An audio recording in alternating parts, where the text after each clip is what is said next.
My dears बहुत बहुत स्वागत करछु मोर सुभद्रा हैप्पी लाइफ चैनल को। आपण माने वीडियो को देखुछंती, वीडियो को पसंद करूछंती, सेति पई बहुत बहुत धन्यवाद। वीडियो भल लागले like share comment and subscribe कर देबे। आपण माने लॉ ऑफ अट्रैक्शन को अनुसरण करूछंती एवं मैजिक प्रैक्टिस करूछंती, सेति पई बहुत बहुत धन्यवाद।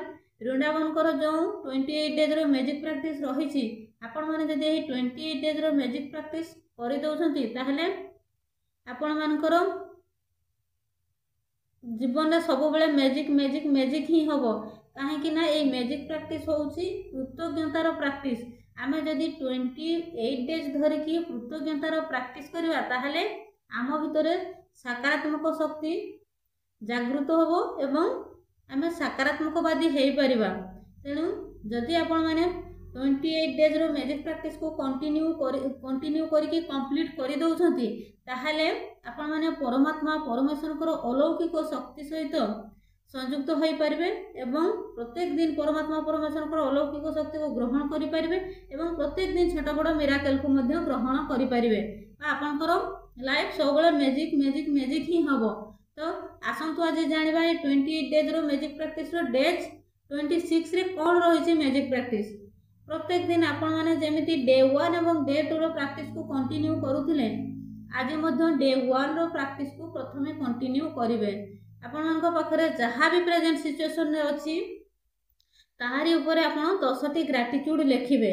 ग्रेटिट्यूड लिखला बेले डे 2 रे प्रैक्टिस करथुवा जो स्टोन को पाखरे रखिबे एवं ग्रेटिट्यूड लिखिबे, काहे कि ना से स्टोन पर मुहूर्त रे मैजिक स्टोन भले काम करिवो। आपण से स्टोन को पाखरे रखिकी लिखिले ता से गोटे कृतज्ञतार जो धन्यवाद जो जादुई शब्द द्वारा से मैजिक भले काम करता है मैजिक स्टोन रे परिणत हो जाता है। पर मुहूर्त से मैजिक स्टोन को जुआड़े नहीं कि आपन जीवे प्रति क्षेत्र में ही आप सक्सेस पाई परिबे। तेणु जेते बेले भी आपन ग्रेटिट्यूड लिखुचंती पाखर से मैजिक स्टोन को रखिबे एवं 10 टी ग्रेटिट्यूड लिखिबे।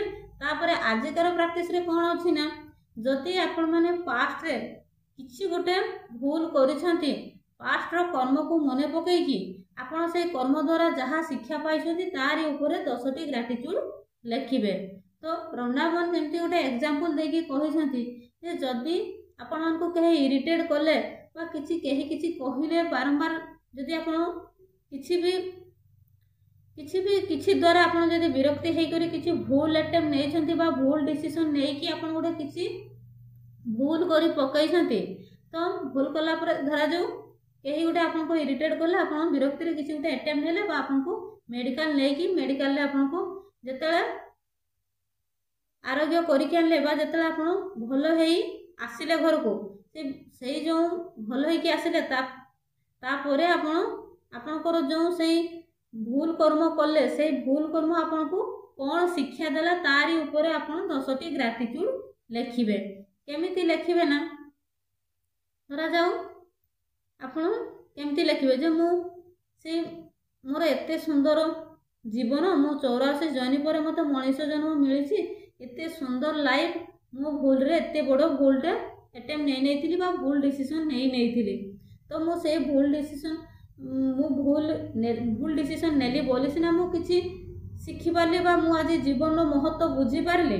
तो सेमिति आपण 10 टी पॉजिटिव सेंटेंस काढिबे मु लिखिबे। एमिति कि जो मो स्वामी मते बहुत भलो पांती बोली सिना से मते मेडिकल नै गले मते भलो करके आनिले तांको जोगो मो सिना भलो हे पारिले।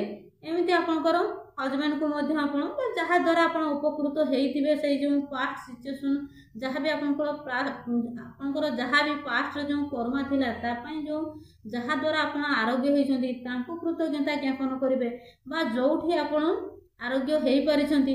धर जो आपण मेडिकल ले आरोग्य हेले तो आपण मेडिकल को आपण कृतज्ञता ज्ञापन करिवे, हम पाखरे हॉस्पिटल ले बा मेडिकल करिवे एवं से स्टोन को कहिवे एवं स्टोन को मध्य बहुत कृतज्ञता ज्ञापन करिवे।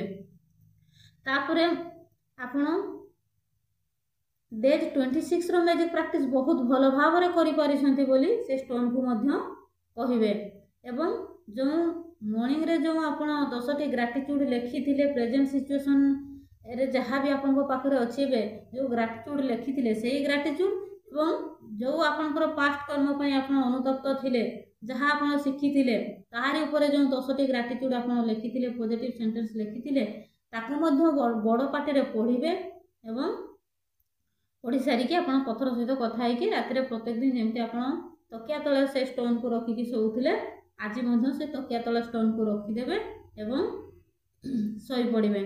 तो यहाँ ही आज 26 डेज रो मैजिक प्रैक्टिस थिला बा दिन 26 रो मैजिक प्रैक्टिस थिला। आपण माने मन देकी करंतु मैजिक प्रैक्टिस जदि वंस आपण कंप्लीट कर दउसंती आपण लाइफ रे मैजिक मैजिक मैजिक ही हबो। हमर मैजिक प्रैक्टिस माने ही हला कृतज्ञतार प्रैक्टिस। आमे जदि 28 डेज धरि कि आमे कृतज्ञतार अभ्यास करिबा ताहले आम भितरे प्रत्येकटा जिनिस प्रति कृतज्ञतार भावना आसीजिवो। तेणु आम भितरे पॉजिटिविटी प्रकाश पाइब बा आम भितर से गोटे एमती पावर बा शक्ति जागृत होता है आमे चाहिए क्या आम ब्लेसिंग्स दे पारिबा बा आम ब्लेसिंग्स तांको पई बहुत मंगलकारी हो पार। तो यहाँ ही थिला आजिकार मैजिक प्रैक्टिस। तो थैंक यू सो मच। आपण माने मैजिक प्रैक्टिस करंतु एवं प्रत्येक दिन परमात्मा परमेश्वर छोट बड़ मिराकल को ग्रहण करंतु। God bless you, God bless you, God bless you.